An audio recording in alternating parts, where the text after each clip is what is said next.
حامدا و مصلیا اما بعد، دوستوں اور بزرگوں اور نوجوان ساتھیوں، ایک عورت جب ماں بن سکنے کی عمر کو پہنچتی ہے، اسی وقت سے قدرت کے اس گراں قدر انمول تحفے کو اپنی ذات میں سمو لینے کے لیے بےتاب سی دکھائی دینے لگتی ہے، اور جب اس کی نسبت بیوی کی حیثیت سے کسی شخص سے طے ہو جاتی ہے تو وہ اپنی توجہ کا مرکز اسی ایک شخص کو بنا لیتی ہے، اس لیے کہ قدرت کا وہ انمول تحفہ بطور امانت اس شخص کے پاس محفوظ ہے، اور جس دن قدرت بذریعہ نکاح ملاقات کا موقع اسے فراہم کر دیتی ہے تو اس کی خواہش ہی نہیں بلکہ کوشش یہی ہوتی ہے کہ یہ امانت فوری طور پر اسے منتقل ہو جائے، تاکہ اس کی کوکھ ہری ہو، اور جس وقت اس مبارک گھڑی کا علم اسے ہوتا ہے، اسی لمحے سے کھانے میں، پینے میں، اٹھنے میں، بیٹھنے میں، سونے میں، جاگنے میں، چلنے میں، پھرنے میں، کہیں جانے میں، یہاں تک کہ لباس تک میں کیسی اور کتنی احتیاطیں برتنا شروع ہو جاتی ہیں۔ دوستو، احتیاطوں کا یہ عرصہ عموماً 9 ماہ پر مشتمل ہوتا ہے، پھر اس اندیکھے محبوب کے دیکھے جا سکنے کا لمحہ آتا ہے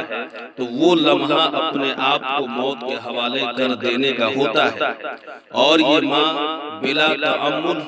اس جا غسل واقعہ سے گزر جاتی ہے، اور اس کے بعد کی نادانیوں اور ماں کی ممتا کا ایک کبھی نہ ختم ہونے والا سلسلہ شروع ہو جاتا ہے۔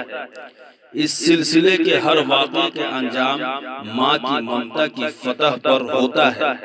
جبکہ بظاہر یہ جنگ ہار رہی ہوتی ہے۔ دوستو، اپنے لال کی ضد کے سامنے وہ ہتھیار پھینک رہی ہوتی ہے، لیکن اس کی یہی ادا اس کی عظمت کی دلیل ہوتی ہے۔ ماں کی اس ادا میں زندگی کے کسی موڑ پر ذرہ برابر فرق نہیں آتا۔ بچہ بوڑھا ہو جاتا ہے، لیکن ماں کی ممتا تمام تر کمزوریوں کے باوجود جوان رہتی ہے۔ بچے کی نادانیاں گستاخیاں بن جاتی ہے، لیکن ماں کی محبت نفرت میں نہیں بدلتی۔ دوستو اور نوجوان ساتھیوں، ان پڑھ سے ان پڑھ ماں بھی اپنے بچوں کے حق میں ایسی کامیاب وکیل ہے کہ ممتا کے غلاف میں اس کے لکھتے ہوئے دلائل سخت سے سخت حاکم کو بھی اپنا فیصلہ تبدیل کرنے پر مجبور کر دیتے ہیں۔ ماں امن آشتی کا نفیس نمونہ ہے۔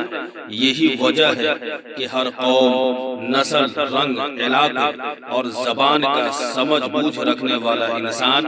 ماں کی تاریخ میں رتب اللسان ہے۔ اس لیے نوجوان ساتھیوں، ماں کی خدمت کیجئے، ماں کی قدر کیجئے۔ اللہ تعالی ہم سب کو